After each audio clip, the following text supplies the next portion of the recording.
ዲጄ አቤ ዩቲዩብ ቻናል። ሰላም እንደምናችሁ ውድ የዲጄ አቤ ዩቲዩብ ተከታታዮች አማን ነው ወይ? እስኪ እንግዲህ የትናንቱን የቲክቶክ አዋርድ እንዴት አያችሁት? አሪፍ ነበር? እስኪ ሁላችሁም ኮሜንታችሁን ጻፉልኝ።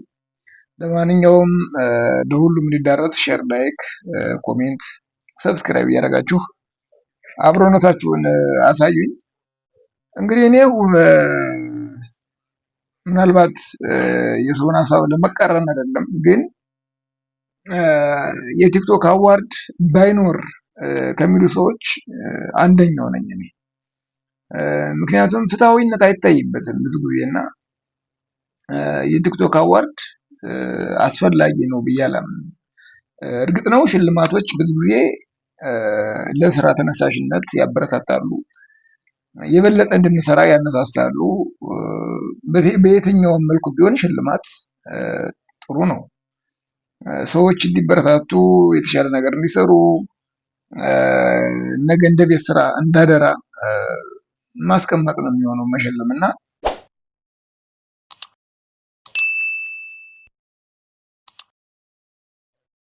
ግን ይህ ሽልማት ግን ፍትሐዊ ሲሆን አይቼ አላውቅም። ብዙ ጊዜ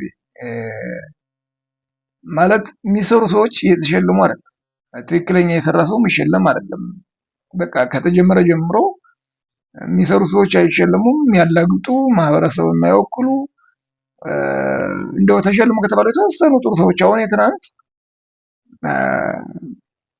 ሐኪም ዶክተር አብይ የተሸለመው ነው አሪፍ ነገር፣ እንደው አሪፍ ሰው ነው የተሸለመው ብዬ የማምንበት እሱ ነው እንደው ተሸለመው ከተባለ።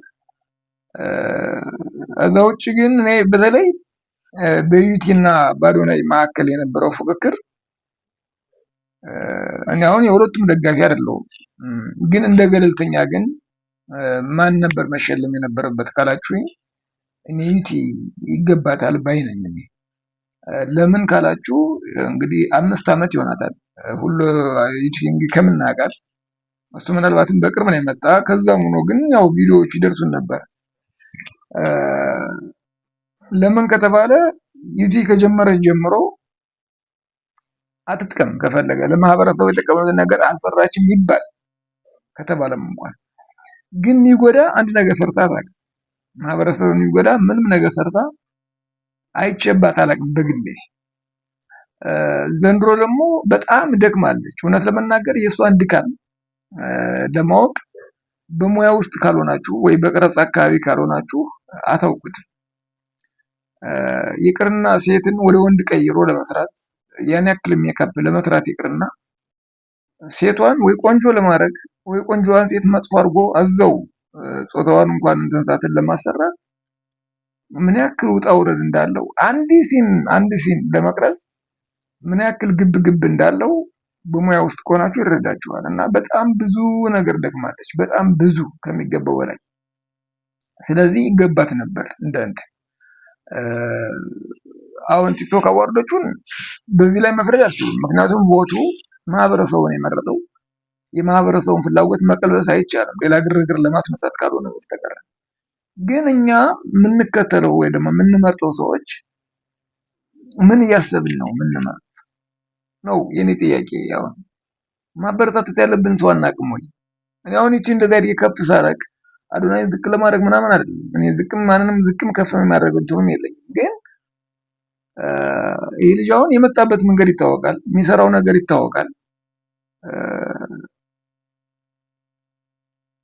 ማህበረሰቡ የሚያንጸው የትኛው ነው?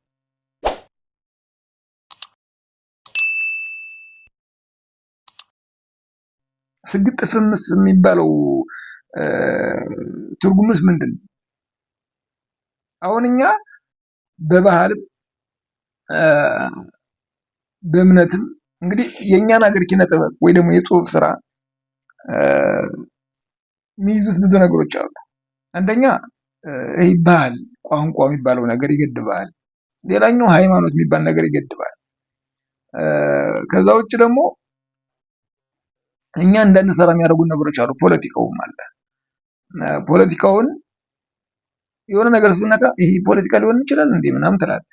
የሆነ ነገር ስነካ ይሄኛው የገሌን ብሔረሰብ ሊነካብኝ ይችላል፣ የገሌን ባህል ሊነካብኝ ይችላል፣ ምናምን የገሌን ሃይማኖት ሊነካብኝ ይችላል የተባለ ነው የሚሰራው። ስለዚህ የመጽሐፍ ወይ ደግሞ የፈጠራ አቅማችን በጣም ጠባብ ነው። ስግጥ ፍምስ ማለት ግን ይህ ሁሉ የባህልን በሉት የሃይማኖትን በሉት ትብታብ ደርምሰውና እንደፈለግከውን ማለት ነው አፈንግጥ ማለት ነው። በሌላ አባባል ባህሉንም ተው፣ ይህ ፖለቲካን ቢሆን የራሱ ጉዳይ ብቻ።